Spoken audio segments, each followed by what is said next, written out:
Welcome back to the Deep Dive. Our mission here is simple. We tear through the research, the books, and the data, and extract the absolute core insights you need to be instantly well-informed. And today, we're diving into a book that really changes the game when it comes to how we think about wealth.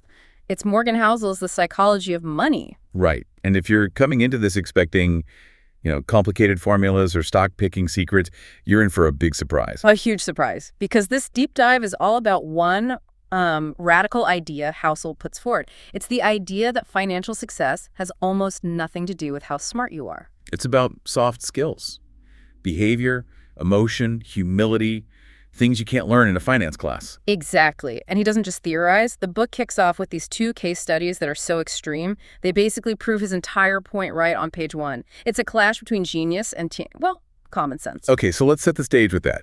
Housel starts with this paradox. Yeah. He introduces us to a tech executive who was, by all accounts, a certified genius. Oh, absolutely. An intellectual powerhouse. This guy designed and patented a key component that is probably in the Wi-Fi router you're using to listen to this right now. So by his mid-20s, he had it all. The technical success, the patents, a huge amount of wealth. He should have been set for life. He should have been. And yet the author describes his whole approach to money as this bizarre mix of insecurity and childish stupidity. It's wild. The stories are they sound made up.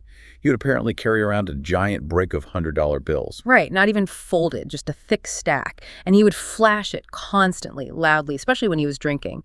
It was all about ego, about showing everyone how much money he had. The anecdotes are what really sell it, though. They show this complete psychological break from reality. This wasn't just buying fancy things. No, it was performative destruction. He once took a colleague and had him go buy a bunch of $1,000 gold coins. And what did he do with them? This is the crazy part.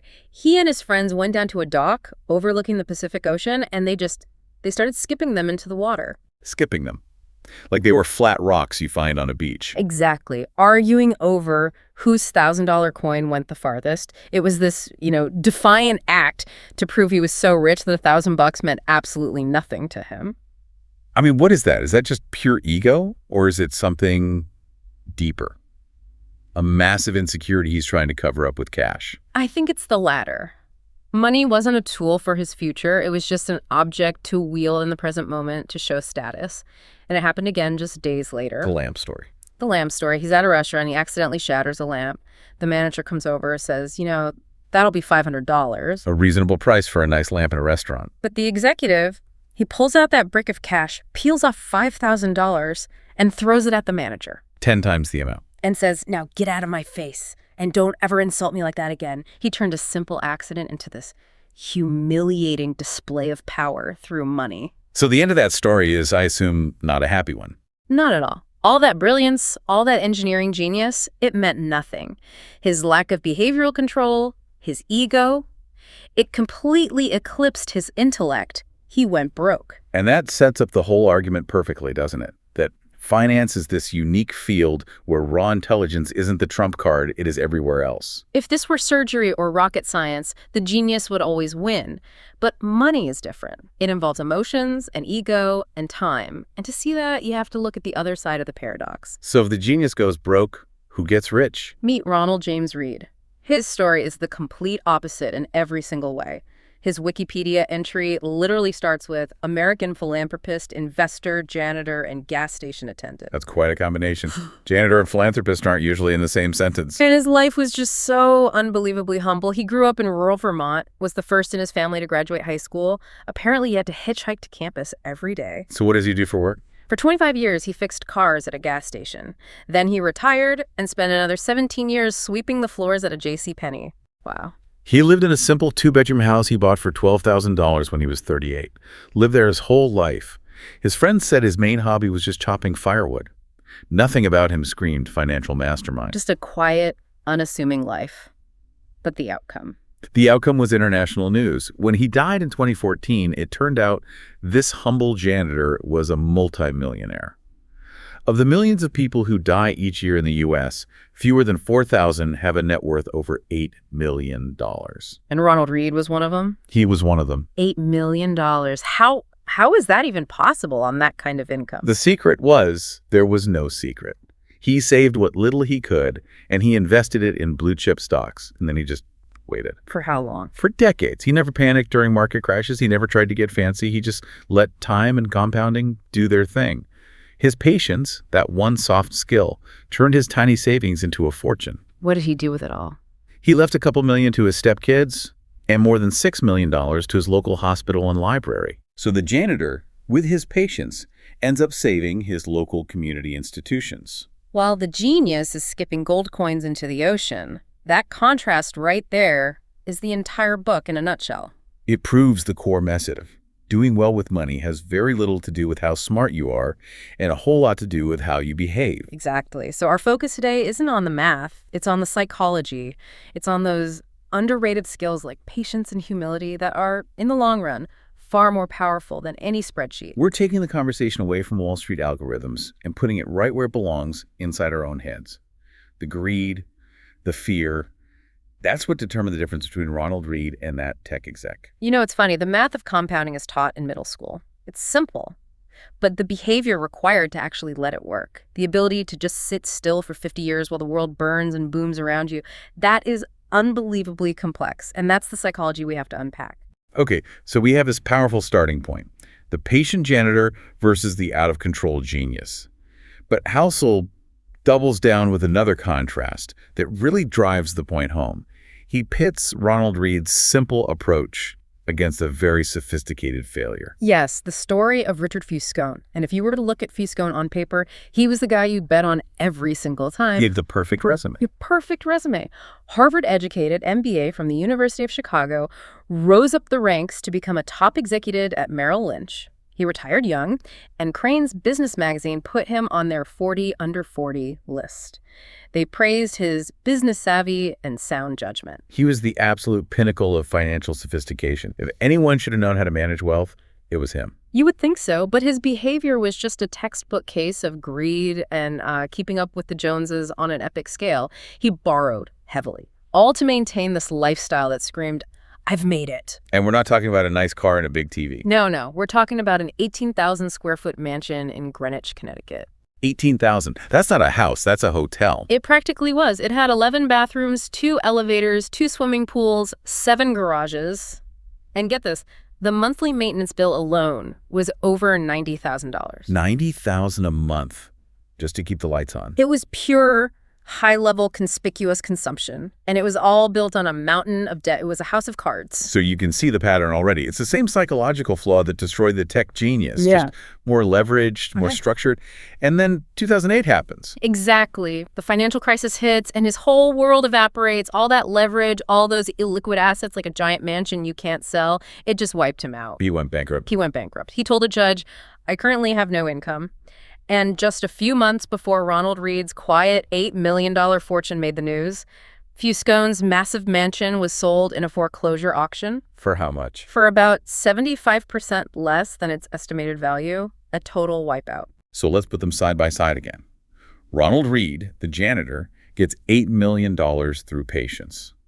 Richard Fuscone, the Harvard MBA, destroys his fortune through greed.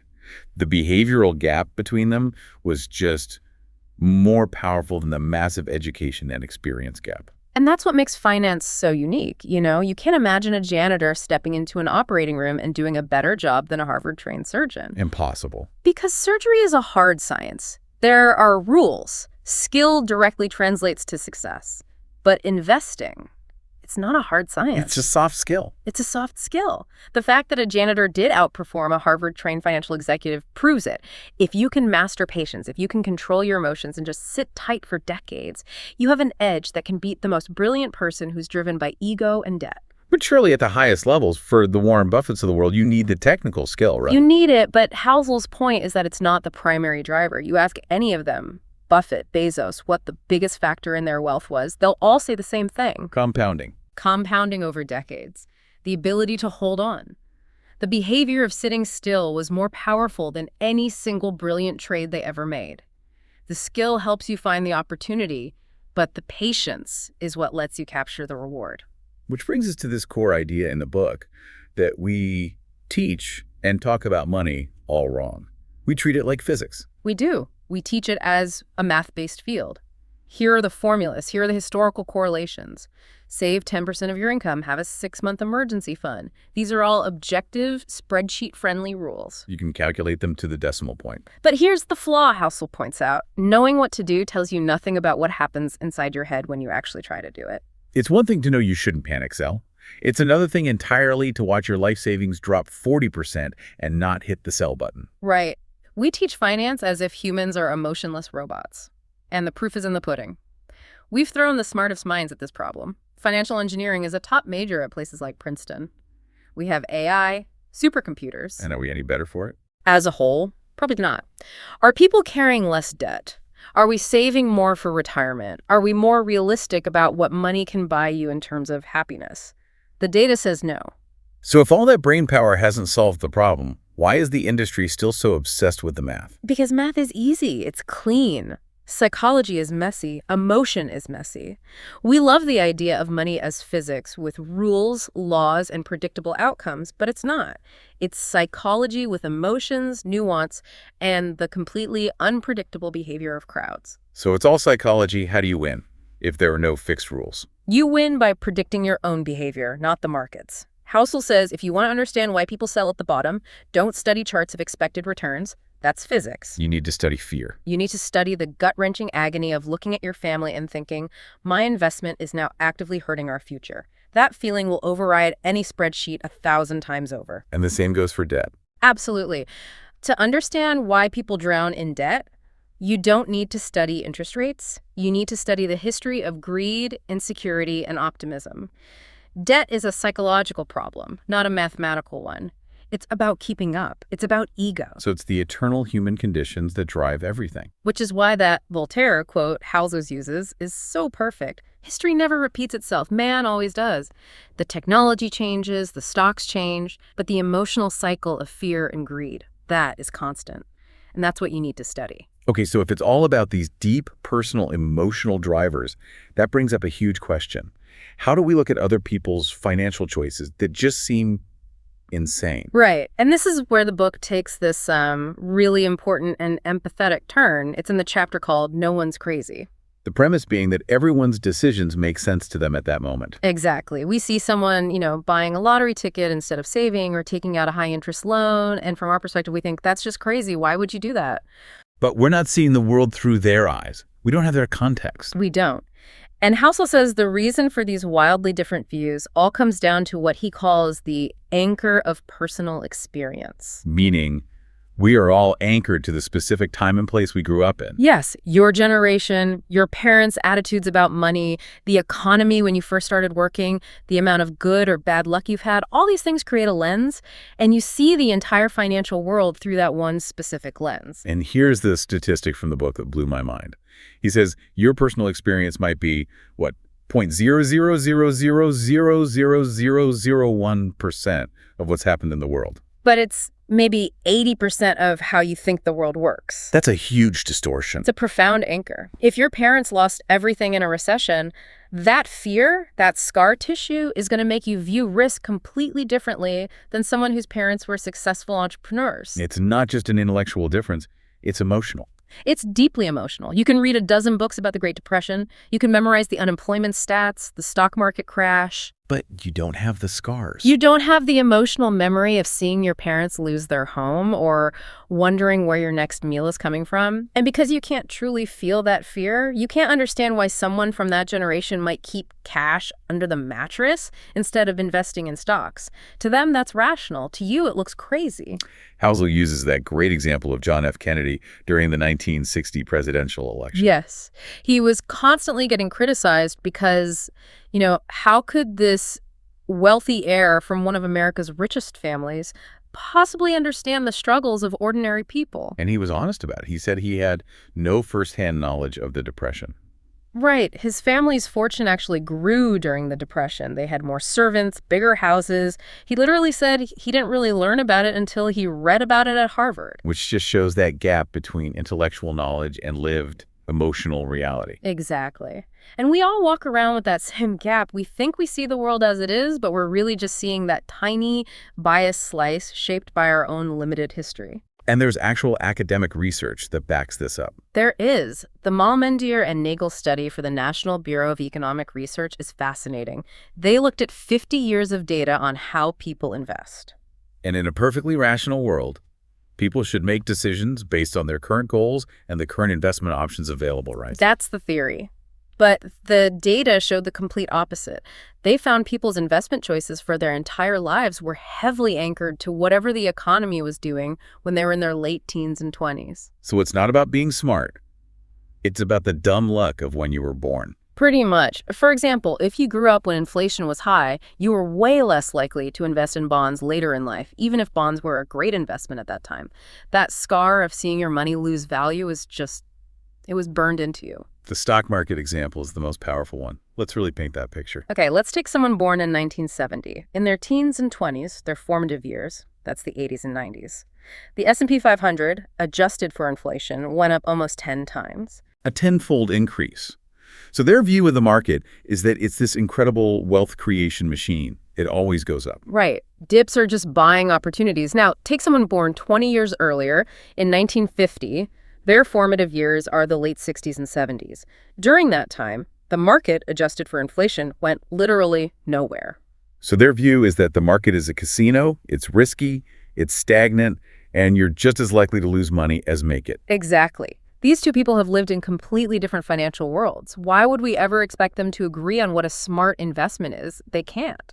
And you see the same thing with inflation. Someone born in the 60s remembers gas lines and prices tripling. Inflation is a real, tangible threat to them. But if you were born in 1990, inflation has been so low for your entire adult life. It's just an abstract concept from a textbook. It's not a real fear. This applies to everything. Job security, too. Housel gives that incredible statistic from the 2009 recession. It's staggering. The headline unemployment rate was 10%. But if you were a Black teenage male without a high school diploma, your unemployment rate was almost 50%. 50%. A coin toss. But if you were a white, college-educated woman over 45, your unemployment rate was 4%. So one person sees the job market as a terrifying game of musical chairs, and the other sees it as fundamentally stable. And of course, they're going to have different attitudes about saving, about debt, about taking risks. One person is building a fortress out of fear. The other is building a portfolio out of confidence. So when we see someone making a financial choice that looks crazy to us, the first question shouldn't be what's wrong with them. It should be, what has this person experienced that I haven't? Understanding that is the key to unlocking the whole psychology of money. Okay, so that idea of no one's crazy leads directly into what might be the most common example of behavior that seems, well, crazy from the outside. Buying lottery tickets. It is the perfect example. Let's just look at the raw numbers because they're pretty shocking. Americans spend more money on lottery tickets than they do on movies, video games, music, sporting events, and books combined. Fine. That's a massive industry. It's huge. And the key is who is spending the money. The data is very clear that the lowest income households spend the most. On average, about $412 a year. Which is 4 times more than the highest income groups. Now, here's the paradox that Housel points out.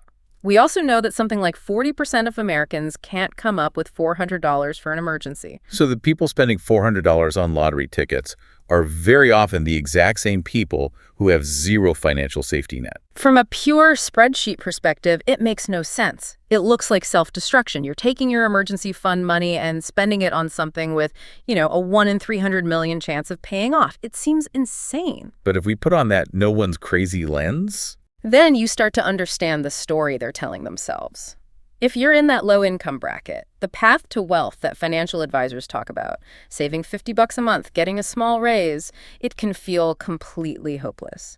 The gap between where you are and where you want to be seems impossibly wide.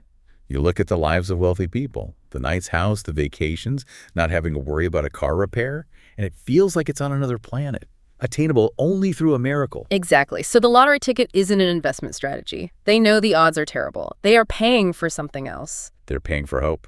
They're paying for a dream.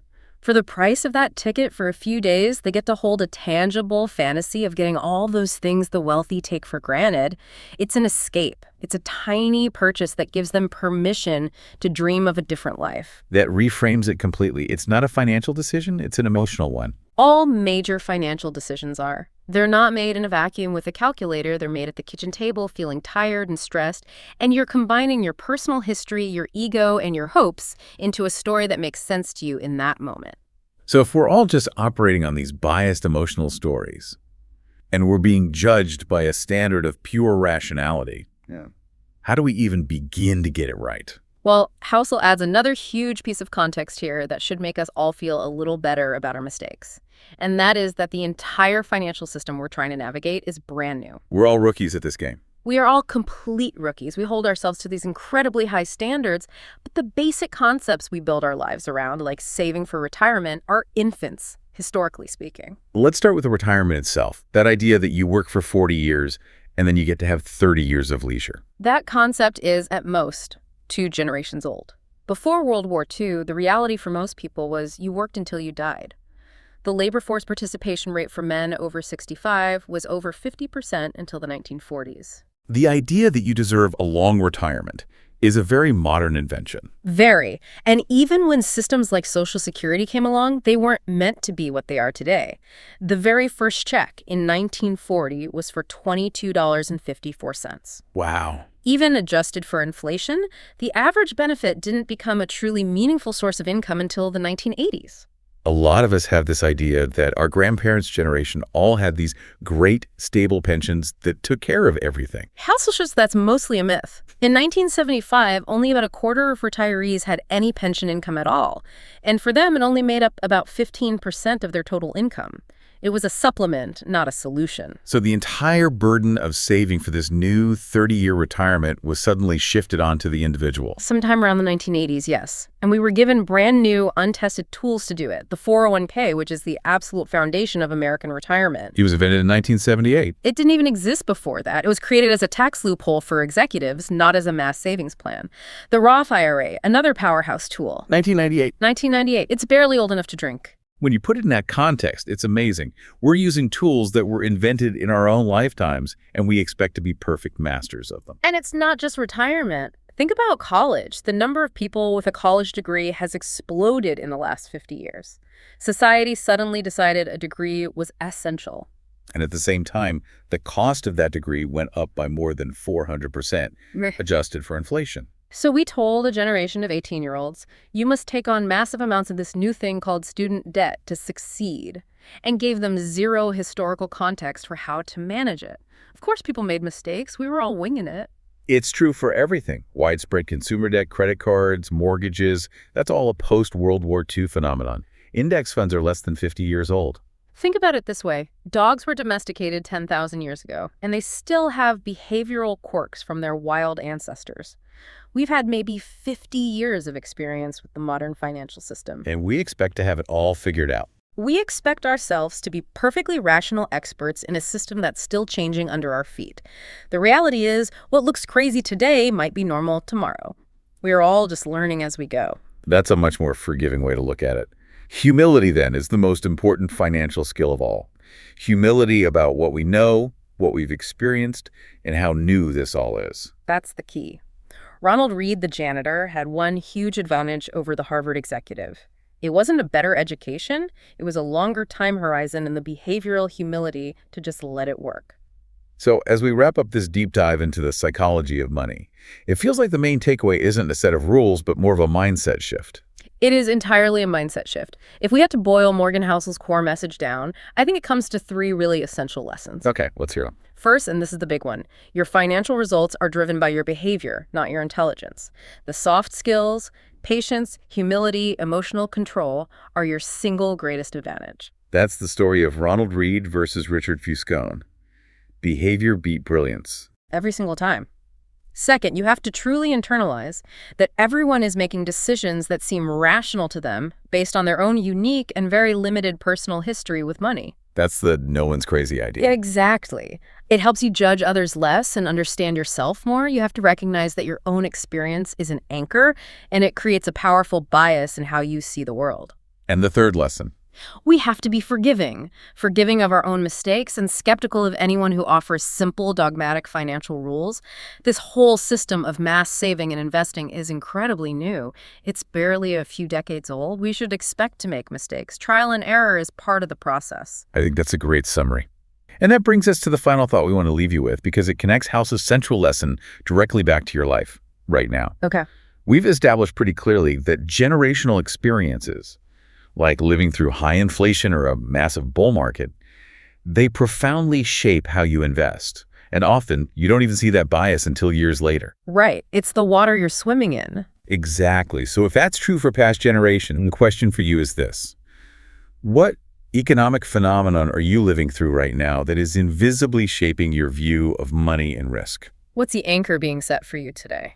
Is it the fact that interest rates have been near zero for so long that it makes debt feel cheap and harmless?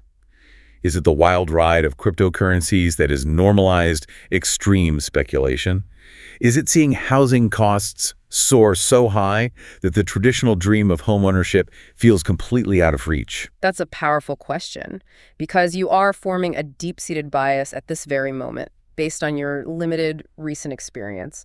And you probably won't even recognize it as a bias for another 20 years. And maybe understanding the history of your own behavior before it's even history is the first real step to mastering the psychology of money. I think that's exactly right. Thank you for joining us for the deep dive. We'll see you next time.